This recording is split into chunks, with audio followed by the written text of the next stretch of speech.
नमस्कार। आज हम जरा दिल्ली की सड़कों पर गौर कर रहे हैं। एक हालिया रिपोर्ट और कुछ सच कहूं तो चौंकाने वाली तस्वीरें सामने आई हैं। ये हमें मिली हैं आरएमएन न्यूज सर्विस से। लेख का नाम है picture of the day, Delhi's roads a perilous landscape of neglect. मतलब दिन की तस्वीर, दिल्ली की सड़कें, उपेक्षा का एक खतरनाक मंजर। आज हम इसी रिपोर्ट की थोड़ी गहराई में जाएंगे, देखेंगे कि कौन से खास मुद्दे उठाए जा रहे हैं, स्रोत क्या कारण बता रहा है इसके पीछे, और दिल्ली वालों के लिए इसके क्या मायने हैं। तो चलिए शुरू करते हैं। सबसे पहले तो वो तस्वीरें ही देख लेते हैं जिनका जिक्र है, वहीं से बात शुरू होती है। पहली तस्वीर में एक सड़क है जो मतलब बुरी तरह टूटी हुई है, गड्ढे ही गड्ढे हैं और उनमें गंदा पानी जमा है, ठहरा हुआ। देखकर ही लगता है कि यहां से गुजरना कितना मुश्किल होगा। हाँ, और स्रोत इसे सिर्फ मुश्किल नहीं कह रहा, रिपोर्ट ये भी कहती है कि ये ठहरा हुआ पानी ये बीमारियों का घर है। अच्छा, सोचिए ना, डेंगू, मलेरिया, ये मच्छर कहाँ पनपते हैं ऐसी ही जगहों पर। जी। तो ये सिर्फ रास्ता खराब होने की बात नहीं है, ये सेहत के लिए भी सीधा खतरा है, ऐसा लेख में कहा गया है। और ये तो एक तस्वीर हुई, दूसरी शायद और भी ज्यादा परेशान करने वाली है। एक मैनहोल है, खुला हुआ, बिल्कुल खुला, और उसमें से कोई नीला सा अजीब सा पानी बह रहा है। लेख में तो इसकी तुलना नीले थोते हो मतलब कॉपर सल्फेट जैसे केमिकल से की गई है। ये तो सुनने में ही खतरनाक लग रहा है। हाँ, कॉपर सल्फेट नीला थोता ये एक इंडस्ट्रियल केमिकल है। अगर ये पानी में हो तो जहरीला हो सकता है स्किन के लिए, या अगर गलती से शरीर में चला जाए तो काफी नुकसानदेह है। स्रोत इसे एक तत्काल और जानलेवा खतरा बताया है। जानलेवा खतरा? जी, ये पानी बीमारियां तो फैला ही सकता है, पर कोई राहगीर, सोचिए कोई बच्चा या जानवर अनजाने में पास चला जाए या गिर जाए तो ये वाकई बहुत गंभीर बात है।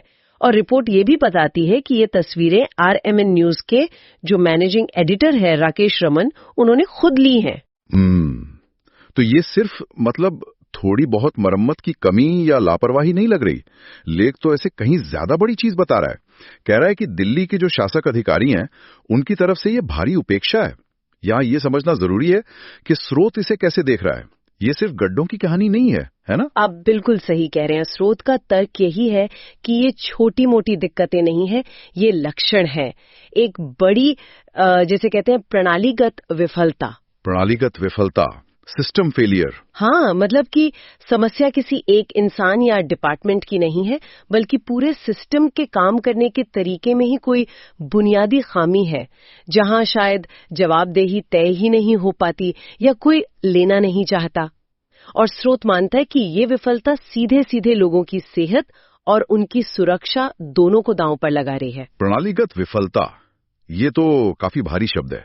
मतलब क्या कोऑर्डिनेशन नहीं है, या नियम फॉलो नहीं हो रहे, या फिर रिसोर्स का सही इस्तेमाल नहीं हो रहा? क्या स्रोत इसके कारणों का बहुत गहरा विश्लेषण तो नहीं करता, पर इशारा जरूर करता है। वो कहता है कि ये स्थिति शायद दिल्ली के राजनीतिक और जो नौकरशाही का माहौल है, उसमें जो कथित भ्रष्टाचार और उदासीनता है, उसका नतीजा हो सकती है। रिपोर्ट का टोन काफी सख्त है। वो इसे सिर्फ एक चूक नहीं मानती, बल्कि एक तरह से जानबूझकर की गई अनदेखी जैसा पेश करती है। ये बहुत गंभीर आरोप हैं जो लेख लगा रहा है। लेख में एक लाइन तो बहुत ही तीखी है। लिखा है कि ऐसा लगता है मानो अधिकारी शहर के 3 करोड़ लोगों को दर्दनाक जीवन देने पर तुले हुए हैं। ये बहुत हार्ड हिटिंग है। हमें यहाँ ये साफ करना चाहिए कि ये विश्लेषण और ये जो भाषा है, ये स्रोत की है, आरएमएन न्यूज सर्विस के लेख की। हम सिर्फ उसे बता रहे हैं। हमारा काम किसी का पक्ष लेना नहीं है, बस जानकारी देना है। बिल्कुल बिल्कुल, इस तरह के दावों को स्रोत का नजरिया मानकर ही चलना चाहिए। लेकिन अगर इसका बड़ा मतलब देखें तो संदेश साफ है। जब शहर का बेसिक इंफ्रास्ट्रक्चर जैसे सड़कें इस हालत में हो, तो लोगों की रोज की जिंदगी मुश्किल तो होती ही है, खतरनाक भी बन जाती है। हर दिन काम पर जाना, बच्चों का स्कूल जाना, बाजार जाना, ये सब एक रिस्क बन जाता है। स्रोत के मुताबिक ये दिखाता है कि नागरिकों की भलाई को कितनी गंभीरता से लिया जा रहा है या नहीं लिया जा रहा है। और देश की राजधानी में, जैसा लेख कहता है, इस लेवल की लापरवाही तो बिल्कुल स्वीकार्य नहीं होनी चाहिए। मतलब ये कि लाखों लोग रोज इन खतरों के साथ जी रहे हैं। स्कूटर चला रहे हैं, अचानक गड्ढा आ गया। पैदल चल रहे हैं, मैनहोल से बच के निकलना पड़ रहा है। बारिश हो जाए तो गंदे पानी से भरी सड़कों से गुजरना। ये सब दिल्ली वालों की रोज की हकीकत बन गया लगता है, अगर रिपोर्ट की माने तो। और शायद यही सबसे चिंता की बात है, जैसा स्रोत बता रहा है। जब ऐसी खतरनाक चीजें इतनी आम हो जाती हैं तो लोग शायद आदी हो जाते हैं या उन्हें लगता है कि कुछ हो ही नहीं सकता। हाँ, ये भी होता है। लेकिन ये सिर्फ फिजिकल सेफ्टी का सवाल नहीं है, ये लगातार एक मेंटल स्ट्रेस भी तो देता है ना। हाँ। आप हमेशा अलर्ट रहते हैं, हमेशा डर में रहते हैं कि कुछ हो ना जाए। इसीलिए स्रोत इसे सिर्फ सड़कों की मरम्मत का नहीं बल्कि सीधे शासन मतलब गवर्नेंस की विफलता का मुद्दा बना रहा है। और जैसा आपने पहले भी कहा, असर सिर्फ आने जाने पर नहीं है, ये सेहत से जुड़ा है, मच्छर, बीमारियां, जहरीला पानी, ये सुरक्षा से जुड़ा है, एक्सीडेंट्स का खतरा, और अंत में ये शहर के करोड़ों लोगों की लाइफ की क्वालिटी का सवाल है। सोचिए उन परिवारों के बारे में जिनके बच्चे इन्हीं सड़कों पर खेलते होंगे या स्कूल जाते होंगे। सही कहा आपने। यही बात इस रिपोर्ट को सिर्फ एक न्यूज आइटम से ज्यादा बना देती है। ये सिर्फ टूटी सड़कों की कहानी नहीं रह जाती। स्रोत इन तस्वीरों का इस्तेमाल कर रहा है बड़े सवाल उठाने के लिए, शासन पर, जवाबदेही पर, सरकार की जिम्मेदारी पर। लेख का जो लहजा है वो बताता है कि वो इसे कितना सीरियसली ले रहे हैं। वो इसे व्यवस्था पर एक कमेंट्री की तरह पेश कर रहे हैं। लेकिन क्या लेख सिर्फ प्रॉब्लम बताकर छोड़ देता है या कोई रास्ता भी सुझाता है? अक्सर ऐसी रिपोर्टें पढ़कर लगता है कि बस हालात खराब है, अब क्या करें। नहीं, लेख सिर्फ समस्या नहीं गिनाता, वो दिल्ली के लोगों से एक अपील भी करता है। एक तरह से रिपोर्ट उन्हें इनकरेज करती है कि इस स्थिति के खिलाफ आवाज उठाएं। ये कहानी में एक इंटरेस्टिंग मोड़ है। आवाज उठाने के लिए कैसे, क्या तरीका बताएं? हाँ, लेख में RMN कंज्यूमर राइट्स नेटवर्क यानी CNR का जिक्र है और उसके इस्तेमाल का सुझाव दिया गया है। स्रोत के अनुसार ये एक मुफ्त और पब्लिक इंटरेस्ट की पहल है। इसे बनाया गया है ताकि नागरिक कई तरह की प्रॉब्लम्स के खिलाफ लड़ सकें, जैसे कॉर्पोरेट फ्रॉड, झूठे विज्ञापन, अनसेफ प्रोडक्ट्स और खास तौर पर जैसा इस केस में है, सरकारी लापरवाही। अच्छा, तो ये कोई प्लेटफॉर्म है जहां लोग शिकायत कर सकते हैं? क्या लेख बताता है कि ये काम कैसे करता है? कोई वेबसाइट है, हेल्पलाइन है, क्या है? लेख में इसकी बहुत ज्यादा डिटेल तो नहीं है, लेकिन अंदाजा यही है कि ये शायद कोई ऑनलाइन प्लेटफॉर्म होगा या कोई ऑर्गेनाइज्ड सिस्टम होगा जहां लोग अपनी शिकायतें शायद सबूतों के साथ जमा कर सकें। स्रोत का दावा है कि इसका मकसद है नागरिकों को पावर देना, उन्हें एक आवाज देना ताकि वो अपनी बात सही जगह रख सकें और शायद मिलकर दबाव बना सकें। रिपोर्ट में एक और सर्विस का जिक्र है, क्लीन हाउस सेवा। ये क्या चीज है? स्रोत बताता है कि क्लीन हाउस सेवा का इस्तेमाल दिल्ली की जो कोऑपरेटिव ग्रुप हाउसिंग सोसाइटीज हैं, अच्छा, हाँ, CGHS जी, उनमें होने वाले कथित अपराधों और भ्रष्टाचार के खिलाफ शिकायत करने के लिए किया जा सकता है।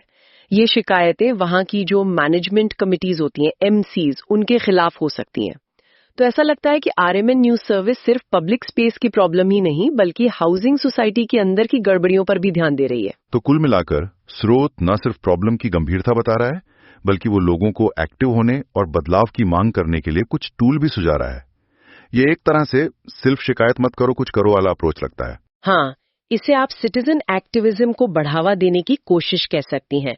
स्रोत का तर्क शायद यही है कि जब तक नागरिक खुद आगे नहीं आएंगे, ऑर्गेनाइज तरीके से अपनी बात नहीं रखेंगे और अधिकारियों से जवाबदेही नहीं मांगेंगे, तब तक शायद जमीन पर हालात सुधरने की उम्मीद कम है। ये लोगों को सिर्फ दर्शक बने रहने की जगह सिस्टम में भागीदार बनने के लिए उकसाने जैसा है। ये जरूरी पहलू है।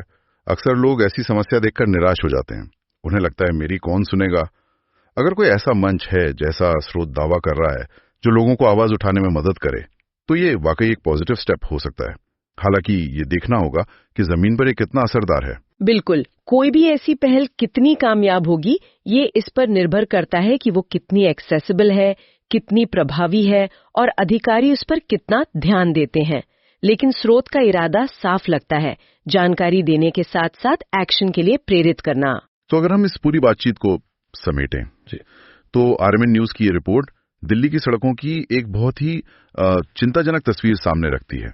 टूटी सड़कें, गंदा पानी, खुले मैनहोल्स, और रिपोर्ट इशारा करती है कि ये शायद किसी एक दो जगह की बात नहीं बल्कि एक बड़ी समस्या है। और जैसा हमने बात की, रिपोर्ट इसे सिर्फ मेंटेनेंस या फंड की कमी का नतीजा नहीं मानती। स्रोत इसे सीधे अधिकारियों की उपेक्षा से जोड़ता है और यहाँ तक कि कथित भ्रष्टाचार और उदासीनता जैसे गंभीर आरोप भी लगाता है। ये एक सख्त मूल्यांकन है जो स्रोत अपने लेख और उन तस्वीरों के जरिए पेश कर रहा है। तो ये विश्लेषण सिर्फ गड्ढों को भरने या मैनुअल ढकने तक सीमित नहीं है। मामला उससे कहीं ज्यादा गहरा है। ये जुड़ा है पब्लिक हेल्थ के बेसिक स्टैंडर्ड से, शहर में रहने वाले करोड़ों लोगों की रोज की सुरक्षा से और आखिरकार देश की राजधानी में गवर्नेंस की क्वालिटी और जिम्मेदारियों से जुड़ा सवाल है ये। स्रोत का विश्लेषण इसे एक सिस्टमिक प्रॉब्लम के तौर पर देख रहा है, न कि कुछ अलग थलग घटनाओं के रूप में। हाँ, और राजधानी होने के नाते दिल्ली से उम्मीदें भी ज्यादा होती हैं। यहाँ की व्यवस्था, यहाँ की सुविधाएं कहीं ना कहीं पूरे देश के लिए एक बेंचमार्क होनी चाहिए। ऐसे में जब इस तरह के हालात सामने आते हैं, जैसे इस रिपोर्ट में दिखे हैं, तो जाहिर है कई गंभीर सवाल उठते हैं। स्रोत ने उन्हीं सवालों को पकड़ने की कोशिश की है। आज की इस बातचीत के बाद एक सवाल मेरे मन में आ रहा है, जब किसी शहर का बुनियादी ढांचा जैसे सड़कें, जो हमारी रोज की जिंदगी का इतना जरूरी हिस्सा हैं, जब उन्हें इस हद तक नजरअंदाज किया जाता है, तो इसका वहां रहने वाले लोगों के मानसिक स्वास्थ्य पर क्या असर पड़ता होगा? क्या रोजाना टूटी फूटी खतरनाक सड़कों से गुजरना, लगातार गड्ढों से बचना, क्या ये धीरे धीरे लोगों में एक तरह की निराशा या थकान या शायद शहर से एक तरह का अलगाव पैदा नहीं करता होगा? ये सिर्फ फिजिकल रिस्क की बात नहीं, शायद इसका एक साइकोलॉजिकल असर भी है, जिस पर सोचने की जरूरत है।